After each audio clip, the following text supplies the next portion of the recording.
Accra. Hi friends, ಹೇಗಿದ್ದೀರಾ? ಎಲ್ರಿಗೂ ಸ್ವಾಗತ ಇವತ್ತಿನ ಈ ಒಂದು ಹೊಸ ವಿಡಿಯೋದಲ್ಲಿ. ಇವತ್ತಿನ ಈ ಒಂದು ವಿಡಿಯೋದಲ್ಲಿ ನಾವು ಒಂದು ಕನ್ಫ್ಯೂಸಿಂಗ್ ಹಾಗೂ ಇಂಪಾರ್ಟೆಂಟ್ ಟಾಪಿಕ್ನ ಕವರ್ ಮಾಡೋಣ. ರ್ಯಾಮ್ ಅಂದರೆ ರ್ಯಾಂಡಮ್ ಆಕ್ಸೆಸ್ ಮೆಮೊರಿ. ಇದು ಯಾಕೆ ಒಂದು ಕನ್ಫ್ಯೂಸಿಂಗ್ ಟಾಪಿಕ್ ಅಪ್ಪ ಅಂದರೆ ಬಹಳಷ್ಟು ಜನರಿಗೆ ಕನ್ಫ್ಯೂಷನ್ ಇರುತ್ತೆ. ಒಂದು ಮೊಬೈಲ್ ಫೋನ್ನ ತೊಗೊಳ್ಬೇಕಾದ್ರೆ GB ರ್ಯಾಮ್ ಮೊಬೈಲ್ ಫೋನ್ನ ತೊಗೋಬೇಕು ಅನ್ನೋದನ್ನು. ಇವತ್ತಿನ ಈ ಒಂದು ವಿಡಿಯೋದಲ್ಲಿ ರ್ಯಾಮ್ ಅಂದರೆ ಏನು, ಅದು ಹೇಗೆ ವರ್ಕ್ ಆಗುತ್ತೆ, ಮೊಬೈಲ್ ಫೋನಲ್ಲಿ ಅದರ ಯೂಸೇಜ್ ಎಲ್ಲಿದೆ ಅನ್ನೋದನ್ನು ಡೀಟೇಲ್ ಆಗಿ ತಿಳಿಸ್ಕೊಡ್ತೀನಿ. ಜೊತೆಗೆ ವಿಡಿಯೋ ಕೊನೆಯಲ್ಲಿ GB ರ್ಯಾಮ್ಗೆ ಏನೆಲ್ಲ ಯೂಸೇಜ್ ಇರುತ್ತೆ ಅದನ್ನು ಕೂಡ ತಿಳಿಸಿ ಹೇಳ್ತೀನಿ. ಬನ್ನಿ ಇವತ್ತಿನ ಒಂದು ವಿಡಿಯೋನ ಶುರು ಮಾಡೋಣ. ನಾವು ನಮ್ಮ ಸ್ಕೂಲ್ ಡೇಸಲ್ಲಿ ಓದಿದ್ವಿ, ಮೆಮೊರಿಯಲ್ಲಿ 2 ಟೈಪ್ಸ್ ಇರುತ್ತೆ. ಒಂದು ರ್ಯಾಮ್, ಇನ್ನೊಂದು ರಾಮ್. ರಾಮ್ ಏನಪ್ಪ ಅಂದರೆ ರೀಡ್ ಓನ್ಲಿ ಮೆಮೊರಿ, ಅದು ಇಂಟರ್ನಲ್ ಸ್ಟೋರೇಜಲ್ಲಿ ಯೂಸ್ ಆಗುತ್ತೆ. ಅದನ್ನು ಕವರ್ ಮಾಡೋದು ಬೇಡ, ಅದು ಬೇಕಾದ್ರೆ ಡೆಡಿಕೇಟೆಡ್ ಇನ್ನೊಂದು ವಿಡಿಯೋ ಮಾಡ್ತೀನಿ. ಮೇನ್ ಇವತ್ತಿನ topic RAM, random access memory. ಇದೇನಪ್ಪ ಅಂದರೆ ಒಂದು ಫಾಸ್ಟೆಸ್ಟ್ ಸ್ಟೋರೇಜ್. ಇದರಲ್ಲಿ ಟೆಂಪರರಿ ಡೇಟಾ ಸ್ಟೋರ್ ಆಗುತ್ತೆ. ನೀವು ಮೊಬೈಲ್ ಫೋನಲ್ಲಿ ಯಾವ್ದಾರ ಆ್ಯಪ್ ಫಸ್ಟ್ ಟೈಮ್ ಓಪನ್ ಮಾಡಿದಾಗ, ಫಾರ್ ಎಕ್ಸಾಂಪಲ್ ಗ್ಯಾಲರಿ ಓಪನ್ ಮಾಡಿದಾಗ ಅದು ಸ್ವಲ್ಪ ಟೈಮ್ ತಗೊಳುತ್ತೆ ಓಪನ್ ಆಗೋಕ್ಕೆ. ಅದೇ ನಾವು ಸೆಕೆಂಡ್ ಟೈಮ್ ಅಂದರೆ ಆ್ಯಪಲ್ಲಿ ಹೊರಗೆ ಬಂದುಬಿಟ್ಟು ಇನ್ನೊಂದು ಸತಿ ಓಪನ್ ಮಾಡಿದಾಗ ಅಷ್ಟೊಂದು ಟೈಮ್ ತಗೊಳ್ಳಲ್ಲ. ಇದು ಯಾಕಪ್ಪ ಅಂದರೆ ರ್ಯಾಮ್ ಏನಿದೆ ಆ ಆ್ಯಪ್ನ ಲೊಕೇಶನ್ ಹಾಗೂ ಯಾವ ಆ್ಯಪ್ ಓಪನ್ ಆಗಿದೆ ಅನ್ನೋದನ್ನು ಡಿಟೆಕ್ಟ್ ಮಾಡಿ ಅದು ಬ್ಯಾಕ್ಗ್ರೌಂಡಲ್ಲಿ ರನ್ ಮಾಡುತ್ತೆ. ಅದಕ್ಕೆ ನಾವು ಇದನ್ನು ಟೆಂಪರರಿ ಸ್ಟೋರೇಜ್ ಅಂತ ಕರಿತೀವಿ. ಒಂದು ರ್ಯಾಮ್ ಬಹಳಷ್ಟು ಫ್ಯಾಕ್ಟರ್ಸ್ ಮೇಲೆ ಡಿಪೆಂಡ್ ಆಗುತ್ತೆ. ಅದರಲ್ಲಿ ಮೇನ್ ಆಗಿ OS, ಆಪರೇಟಿಂಗ್ ಸಿಸ್ಟಮ್. ನಿಮಗೆ ನೆನಪಿರಬಹುದು, ಹಳೆದೆಲ್ಲ ಏನು ಮೊಬೈಲ್ ಫೋನ್ಸ್ ಬರ್ತಿತ್ತಲ್ಲ, ನೋಕಿಯಾ, ಸ್ಯಾಮ್ಸಂಗ್, ಅದರಲ್ಲಿ ಸಿಂಬಿಯನ್ಸ್ ಯೂಸ್ ಆಗ್ತಾ ಇತ್ತು. ಮೇನ್ ಆಗಿ ಸಿಂಬಿಯನ್ ನೋಕಿಯಾ ಮೊಬೈಲ್ ಫೋನ್ಸಲ್ಲಿ ಯೂಸ್ ಆಗ್ತಾ ಇತ್ತು. ಅದೇ ಜಾವಾ ಬಂದುಬಿಟ್ಟು ಸ್ಯಾಮ್ಸಂಗ್ ಮೊಬೈಲ್ ಫೋನ್ಸಲ್ಲಿ ಯೂಸ್ ಆಗ್ತಾ ಇತ್ತು. ಅದು ಅಷ್ಟೇನು ಹೆವಿ ಸೈಜಲ್ಲಿ ಇರ್ತಿರಲಿಲ್ಲ. ಫೈಲ್ಸ್ ಕೂಡ ಅದು ಜಾಸ್ತಿ ಡೇಟಾ ಕನ್ಸ್ಯೂಮ್ ಮಾಡ್ತಿರಲಿಲ್ಲ. ಅದಕ್ಕೋಸ್ಕರನೇ ನಮಗೆ ಹಳೆ ಮೊಬೈಲ್ಸಲ್ಲಿ 1 GB ಅಥವಾ max to max 8 GB RAM ನೋಡಲಿಕ್ಕೆ ಸಿಗ್ತಾ ಇತ್ತು. ಬಟ್ ಈಗೆಲ್ಲ ಸ್ಮಾರ್ಟ್ಫೋನ್ಸ್ ಏನಿದೆ ಆ್ಯಂಡ್ರಾಯ್ಡಲ್ಲಿ ಬರ್ತಾ ಇದೆ. ಆ್ಯಂಡ್ರಾಯ್ಡ್ ಸ್ಮಾರ್ಟ್ಫೋನ್ ಅಂದರೆ ಅದರಲ್ಲಿ ಆ್ಯಂಡ್ರಾಯ್ಡ್ ಏನು OS ಇರುತ್ತೆ ಅದರ ಫೈಲ್ ಸೈಜ್ ಜಾಸ್ತಿ ಇರುತ್ತೆ. ಜಾಸ್ತಿ ಫೈಲ್ ಸೈಜ್ ಹ್ಯಾಂಡಲ್ ಮಾಡಬೇಕಪ್ಪ ಅಂದರೆ ಜಾಸ್ತಿ ಅಲ್ಲಿ ರ್ಯಾಮ್ ಕೂಡ ನಮಗೆ ಬೇಕಾಗುತ್ತೆ. ಬ್ರ್ಯಾಂಡ್ಸ್ ಎಲ್ಲ ಏನಿದೆ ಆ್ಯಂಡ್ರಾಯ್ಡಲ್ಲಿ ತಮ್ಮ ಸ್ಕಿನ್ನ ಅಪ್ಲೈ ಮಾಡಿರ್ತಾರೆ. ಅನಿಮೇಷನ್ ಆಗಿರಬಹುದು ಅಥವಾ ಬೇರೆಲ್ಲ ಫ್ಯಾಕ್ಟರ್ಸ್ ಇರುತ್ತಲ್ಲ, ಅದರಲ್ಲಿ ರ್ಯಾಮ್ ಕನ್ಸಪ್ಷನ್ ಇಲ್ಲಿ ಜಾಸ್ತಿ ಇರುತ್ತೆ. ಅದಕ್ಕೆ ನಾವು ನಿಮಗೆ ಗೊತ್ತಿರಬಹುದು, ಸ್ಟಾಕ್ ಆ್ಯಂಡ್ರಾಯ್ಡ್ ಏನಿರುತ್ತೆ ಅದರಲ್ಲಿ ರ್ಯಾಮ್ ಕನ್ಸಪ್ಷನ್ ಕಡಿಮೆ ಇರುತ್ತೆ. ಫಾರ್ ಎಕ್ಸಾಂಪಲ್ ಗೂಗಲ್ ಪಿಕ್ಸೆಲ್, ಅದರಲ್ಲಿ ರ್ಯಾಮ್ ಕನ್ಸಪ್ಷನ್ ಕಡಿಮೆ ಇದ್ರೂ ನಮಗೆ ಅಷ್ಟೊಂದು ಹ್ಯಾಂಗಿಂಗ್ ಪ್ರಾಬ್ಲಮ್ ಅಥವಾ ಯಾವುದೇ ಬೇರೆ ಪ್ರಾಬ್ಲಮ್ ನೋಡಲಿಕ್ಕೆ ಸಿಗೋಲ್ಲ.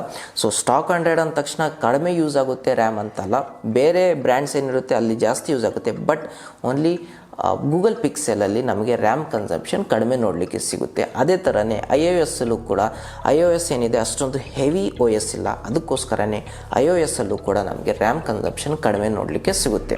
ಕನ್ಕ್ಲೂಷನ್ ಏನಪ್ಪ ಅಂದರೆ ಒಂದು ರ್ಯಾಮ್ ಎಷ್ಟೊಂದು ವರ್ಕ್ ಆಗುತ್ತೆ ಅದು ಅದರ OS ಮೇಲೂ ಡಿಪೆಂಡ್ ಆಗುತ್ತೆ. ಆ್ಯಂಡ್ರಾಯ್ಡಲ್ಲಿ ಹೇಗಪ್ಪ ಅಂದರೆ ಹೇಗೆ ಅಪ್ಡೇಟ್ ಬರ್ತಾ ಇರುತ್ತಲ್ಲ, ಈಗ ಆ್ಯಂಡ್ರಾಯ್ಡ್ 10 ನಡೀತಾ ಇದೆ, 11, 12, 13 ಹೀಗೆ ಹೇಗೆ ಅಪ್ಡೇಟ್ ಬರ್ತಾ ಇರುತ್ತೆ ಅದೇ ಥರನೇ ಅದರ OSನ size, OS file size increase ಆಗುತ್ತೆ. ಜಾಸ್ತಿ ಫೈಲ್ ಸೈಜ್ ಇನ್ಕ್ರೀಸ್ ಆಗ್ತಾ ಇದೆಯಪ್ಪ ಅಂದರೆ ಅಲ್ಲಿ ಜಾಸ್ತಿ ರ್ಯಾಮ್ ಬೇಕು. ಯಾಕಂದರೆ ಆ OSನ ಅದು ಕಂಪ್ಲೀಟಾಗಿ ಹ್ಯಾಂಡಲ್ ಮಾಡಿ ಆಪ್ಟಿಮೈಸ್ ಮಾಡಬೇಕಪ್ಪ ಅಂದರೆ ಅಲ್ಲಿ ನಮಗೆ ಜಾಸ್ತಿ ರ್ಯಾಮ್ ಕನ್ಸಪ್ಷನ್ ಬೇಕಾಗುತ್ತೆ. ಇದೊಂದು ಫ್ಯಾಕ್ಟರ್ ಆಯಿತು ಆಪರೇಟಿಂಗ್ ಸಿಸ್ಟಮ್. ಅದರಿಂದ ರ್ಯಾಮ್ ಮೇಲೆ ಹೇಗೆ ಎಫೆಕ್ಟ್ ಬೀಳುತ್ತೆ ಅಂತ.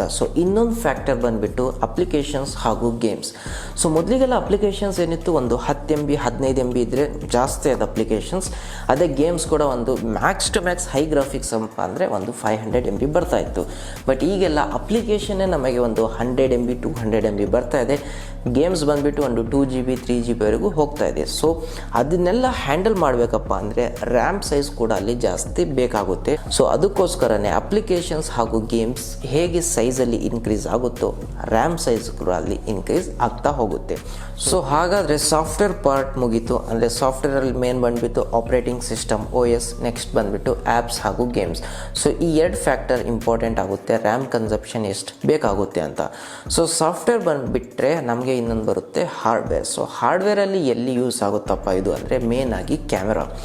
ಮೊದಲಿಗೆಲ್ಲ ಏನು ಬರ್ತಿತ್ತು 2 MP, 5 MP ಕ್ಯಾಮ್ರಾಸ್ ಬರ್ತಾಯಿತ್ತು. ಅದರ ಪಿಕ್ ಸೈಜ್ ಕೂಡ ಅಂದರೆ ಏನು ನಾವು ಫೋಟೋಸ್ ತೆಗಿತೀವಲ್ಲ ಅದರ ಸೈಜ್ ಕೂಡ ನಮಗೆ ಚಿಕ್ಕದಾಗಿ ಸಿಗ್ತಾ ಇತ್ತು, ಫೈಲ್ ಸೈಜ್ ಕಡಿಮೆ ಇರ್ತಾ ಇತ್ತು. ಬಟ್ ಈಗೆಲ್ಲ 64 MP, 108 MP ಕ್ಯಾಮ್ರಾ ಬರ್ತಾ ಇದೆ.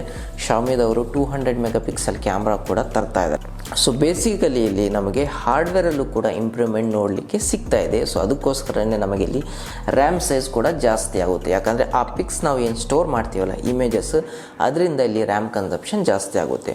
ಸೊ ನಿಮಗೆ ಇಲ್ಲಿ ಕ್ವಶನ್ ಬರ್ಬೋದು, ಪಿಕ್ಸ್ ಎಲ್ಲ ನಾವು ಇಂಟರ್ನಲ್ ಸ್ಟೋರೇಜ್ ಅಂದರೆ ರಾಮಲ್ಲಿ ಸ್ಟೋರ್ ಮಾಡ್ತೀವಿ, ಬಟ್ ರ್ಯಾಮ್ ಕನ್ಸಪ್ಷನ್ ಹೇಗೆ ಅಂತ. ಸೊ ಅದಕ್ಕೆ ಆನ್ಸರ್ ಏನಪ್ಪ ಅಂದರೆ, ನಾವು ಹೇಗೆ ಪಿಕ್ಸ್ನ ನಮ್ಮ ಗ್ಯಾಲರಿಯಲ್ಲಿ ಸ್ಟೋರ್ ಮಾಡ್ತಾ ಇರ್ತೀವಲ್ಲ ಹಾಗೇನೆ ಅಲ್ಲಿ ರ್ಯಾಮ್ ಕನ್ಸಪ್ಷನ್ ಜಾಸ್ತಿ ಆಗ್ತಾ ಹೋಗುತ್ತೆ. ಸೊ ಅದಕ್ಕೋಸ್ಕರನೇ ಹೇಗೆ ನಾವು ಪಿಕ್ಸ್ನ ಸ್ಟೋರ್ ಮಾಡ್ತಾ ಹೋಗ್ತೀವಿ ನಮ್ಮ ಇಂಟರ್ನಲ್ ಸ್ಟೋರೇಜಲ್ಲಿ ಅಂದರೆ ರಾಮಲ್ಲಿ, ಹಾಗೇನೆ ನಮ್ಮ ರ್ಯಾಮ್ ಕನ್ಸಪ್ಷನ್ ಕೂಡ ಅಲ್ಲಿ ಜಾಸ್ತಿ ಆಗ್ತಾ ಹೋಗುತ್ತೆ. ಸೊ ಟೋಟಲ್ ಆಗಿ ಹೇಳಬೇಕಪ್ಪ ಅಂದರೆ, ಒಂದು ರ್ಯಾಮಲ್ಲಿ ಅದರ OS ಹೇಗಿದೆ ಅಂದರೆ ಮೊಬೈಲ್ನ OS ಹೇಗಿದೆ, ಮೊಬೈಲಲ್ಲಿ ಎಷ್ಟೊಂದು ಆ್ಯಪ್ಸ್ ಗೇಮ್ಸ್ನ ನಾವು ಯೂಸ್ ಮಾಡ್ತೀವಿ, ಅದ್ರ ಜೊತೆಗೆ ಕ್ಯಾಮ್ರಾ ಎಷ್ಟಿದೆ, ಈ ಎಲ್ಲ ಫ್ಯಾಕ್ಟರ್ ಅಂದರೆ ಟೋಟಲಿ ಸಾಫ್ಟ್ವೇರಲ್ಲಿ 2 ಫ್ಯಾಕ್ಟರ್, ಹಾರ್ಡ್ವೇರಲ್ಲಿ 1 ಫ್ಯಾಕ್ಟರ್ ಡಿಪೆಂಡ್ ಆಗುತ್ತೆ ನಮ್ಮ ಮೊಬೈಲ್ ಫೋನಲ್ಲಿ ಎಷ್ಟೊಂದು ರ್ಯಾಮ್ ನಮಗೆ ಬೇಕು ಅಂತ. ಮೊಬೈಲ್ ಬ್ರ್ಯಾಂಡ್ಸ್ ಅವರು ಕೂಡ ಈ ರ್ಯಾಮ್ನ ಯೂಸೇಜ್ನ ಮೈಂಡಲ್ಲಿ ಇಟ್ಕೊಂಡು ತಮ್ಮ ಆಡಿಯನ್ಸ್ನ 3 ಟೈಪಲ್ಲಿ ಕ್ಯಾಟಗರೈಸ್ ಮಾಡಿಬಿಟ್ಟಿರ್ತಾರೆ. ಒಂದು 4GB ಯೂಸೇಜ್, 6GB ಯೂಸೇಜ್, ಇನ್ನೊಂದು 8GB usage. So 4GB usage ಅಂದರೆ 4GB ರ್ಯಾಮ್ ಏನಿರುತ್ತೆ ನಮಗೆ ಯೂಶಲಿ 10,000 ಒಳಗಡೆ ಮೊಬೈಲ್ ಫೋನ್ಸ್ ಏನಿರುತ್ತೆ ಅದರಲ್ಲಿ ನೋಡಲಿಕ್ಕೆ ಸಿಗುತ್ತೆ. ಸೊ ಇದರಲ್ಲಿ ಮೇನಾಗಿ ಆಡಿಯನ್ಸ್ ಏನಿರುತ್ತೆ ಮೀಡಿಯಾದಲ್ಲಿ ಯೂಸ್ ಮಾಡ್ತಾರೆ. ಮತ್ತು ಬಂದುಬಿಟ್ಟು ಅದೇ ಬ್ರೌಸಿಂಗ್, ನಾರ್ಮಲ್ ಬ್ರೌಸಿಂಗ್, ಅದು ವಾಟ್ಸಪ್. ಸೊ ಹೀಗೆ ಬೇಸಿಕ್ ಏನಕ್ಕೆ ಬೇಕು ಅದಕ್ಕೆ ಮಾತ್ರ ಮೊಬೈಲ್ ಫೋನ್ನ ಯೂಸ್ ಮಾಡ್ತಾರೆ. ಅದಕ್ಕೋಸ್ಕರನೇ ಇದರಲ್ಲಿ UI ಕೂಡ ಅಷ್ಟೊಂದು ಹೆವಿ ಇರಲ್ಲ. 10,000 ಒಳಗಡೆನೇ ನಮಗೆ 4GB ರ್ಯಾಮ್ ನೋಡಲಿಕ್ಕೆ ಸಿಗುತ್ತೆ.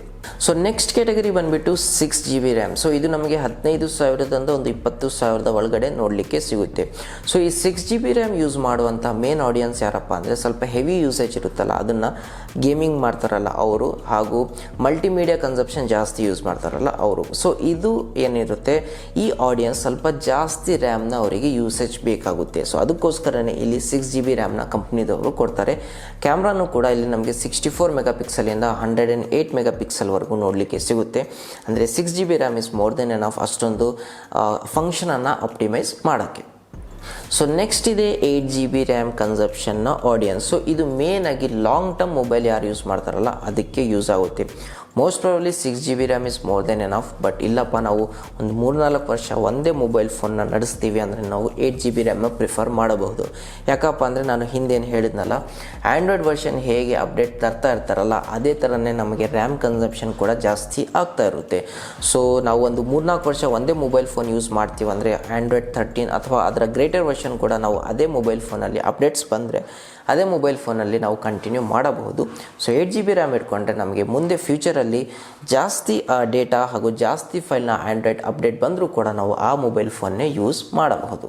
ಸೊ ಇದನ್ನೆಲ್ಲ ಬಿಟ್ಟು ಇನ್ನೊಂದು ಕ್ಯಾಟಗರಿ ಇದೆ 12GB ರ್ಯಾಮ್. ಸೊ ಇದು ಮೇನಾಗಿ ಗೇಮಿಂಗ್ ಮೊಬೈಲ್ ಫೋನ್ಸಲ್ಲಿ 12GB ರ್ಯಾಮ್ನ ಕೊಟ್ಟಿರ್ತಾರೆ, ಬಟ್ ಅಷ್ಟೇನು ಯೂಸ್ ಇರಲ್ಲ. 8GB ರ್ಯಾಮ್ ಹಾಗೂ 12GB ರ್ಯಾಮ್ಗೆ ನಿಮಗೆ ನೋಟಿಸಬಲ್ ಏನು ಡಿಫ್ರೆನ್ಸ್ ನೋಡಲಿಕ್ಕೆ ಸಿಗೋಲ್ಲ. ಸೊ ಲಾಂಗ್ ಟರ್ಮ್ ಯೂಸೇಜಿಗೆ ಅಂದರೆ 8GB RAM is more than enough. ಒಂದು ಮಾಡರೇಟ್ ಸಾಕಪ್ಪ ನಾನು ನಾರ್ಮಲಾಗಿ ಯೂಸ್ ಮಾಡೋಕ್ಕೆ ನಮಗೆ ಮೊಬೈಲ್ ಫೋನ್ ಅಂದರೆ ನೀವು 6GB ರ್ಯಾಮ್ನ ಆಪ್ಟ್ ಮಾಡಬಹುದು. ಅದರಲ್ಲೇ ನಿಮಗೆ ಬಹಳಷ್ಟು ಯೂಸೇಜ್ ನೋಡಲಿಕ್ಕೆ ಸಿಗುತ್ತೆ. ಸೊ ಈಗ ಒಂದು ಕನ್ಕ್ಲೂಷನ್ ಪಾರ್ಟಿಗೆ ಬರೋಣ. ನೀವೊಂದು ಮೊಬೈಲ್ ಫೋನ್ನ ತೊಗೊಳಕ್ಕೆ ಹೋಗ್ತಾ ಇದ್ರೆ ನಿಮಗೆ ಎಷ್ಟೊಂದು GB ರ್ಯಾಮ್ ಬೇಕು? ಸೊ ನೋಡಿ, ನೀವೊಂದು ನಾರ್ಮಲ್ ಯೂಸೇಜ್ ಇದೆ, ಅಷ್ಟೊಂದು ನೀವು ಜಾಸ್ತಿ ಹೆವಿ ಯೂಸ್ ಮಾಡಲ್ಲ. ಗೇಮ್ಸ್ ಅಂತೂ ನೀವು ಆಡೋಕ್ಕೆ ಹೋಗಲ್ಲ, ನಾರ್ಮಲ್ ಗೇಮ್ಸ್ ಆಡ್ತೀರಾ. ಹೆವಿ ಗೇಮ್ಸ್ ಅಂದರೆ ಪಬ್ಜಿ, ಕಾಲ್ ಆಫ್ ಡ್ಯೂಟಿ ಈ ಥರದ ಹೆವಿ ಗೇಮ್ಸ್ ಆಡಲ್ಲ ಅಂದರೆ 4GB RAM is more than enough. ಇಲ್ಲಪ್ಪ ನಾನು ಆವಾಗವಾಗ ಗೇಮ್ಸ್ ಆಡ್ತೀನಿ, ಹೆವಿ ಗೇಮ್ಸ್ ಪಬ್ಜಿ ಆ ಥರ ಗೇಮ್ಸ್ ಆಡ್ತೀನಿ ಅಂದರೆ 6GB ರ್ಯಾಮ್ನ ಪ್ರಿಫರ್ ಮಾಡಿ.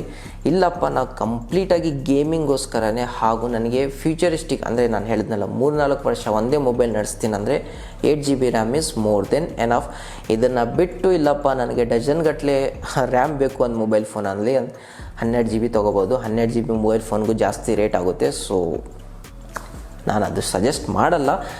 ಬೇಕಪ್ಪ ನನಗೆ ನಂಬರ್ ಗೇಮ್ ನನಗೆ ಇಷ್ಟ, 12GB ನನ್ನ ಹತ್ರ ರ್ಯಾಮ್ ಇದೆ, 16GB ರ್ಯಾಮ್ ಇದೆ ಅಂದರೆ 20GB ರ್ಯಾಮ್ನೇ ತೊಗೊಳ್ಳಿ, ಏನು ಪ್ರಾಬ್ಲಮ್ ಇಲ್ಲ. ಬಟ್ ಮಾಡರೇಟ್ ಯೂಸಿಗೆ 6GB RAM is more than enough. So friends, ಇವತ್ತಿನ ಈ ಒಂದು ವಿಡಿಯೋದಲ್ಲಿ ಇಷ್ಟೇ. ಐ ಹೋಪ್ ನಿಮಗೆ ರ್ಯಾಮ್ ಬಗ್ಗೆ ಕನ್ಫ್ಯೂಷನ್ ಕ್ಲಿಯರ್ ಆಗಿರಬಹುದು. ನನ್ನ ಯೂಸೇಜ್ ಎಷ್ಟಿದ್ರೆ ಎಷ್ಟು GB ರ್ಯಾಮ್ ತೊಗೋಬೇಕು ಅನ್ನೋದು ನಿಮಗೆ ಈಗ ಕಾನ್ಸೆಪ್ಟ್ ಕ್ಲಿಯರ್ ಆಗಿದೆ ಅನ್ಕೋತೀನಿ. ವಿಡಿಯೋನಾದರೂ ಹೆಲ್ಪ್ಫುಲ್ ಅನಿಸಿದರೆ ವಿಡಿಯೋನ ಲೈಕ್ ಮಾಡಿ, ಹಾಗೆಯೇ ನಿಮ್ಮ ಫ್ರೆಂಡ್ಸ್ ಜೊತೆ ಕೂಡ ಈ ವಿಡಿಯೋನ ಶೇರ್ ಮಾಡಿ. ಅವರಿಗೂ ಕೂಡ ರ್ಯಾಮ್ ಬಗ್ಗೆ ಹಾಗೂ ಮೊಬೈಲ್ ಫೋನ್ ತೊಗೊಳ್ಳೋ ಕನ್ಫ್ಯೂಷನ್ ಇದ್ದರೆ ಅದು ಕೂಡ ಕ್ಲಿಯರ್ ಆಗಬಹುದು. ಮತ್ತೆ ಸಿಗೋಣ ಮುಂದಿನ ಸಂಚಿಕೆಯಲ್ಲಿ ಒಂದು ಹೊಸ ಇನ್ಫಾರ್ಮೇಟಿವ್ ವಿಡಿಯೋ ಜೊತೆ. ಅಲ್ಲಿಯವರೆಗೂ ಟೇಕ್ ಕೇರ್.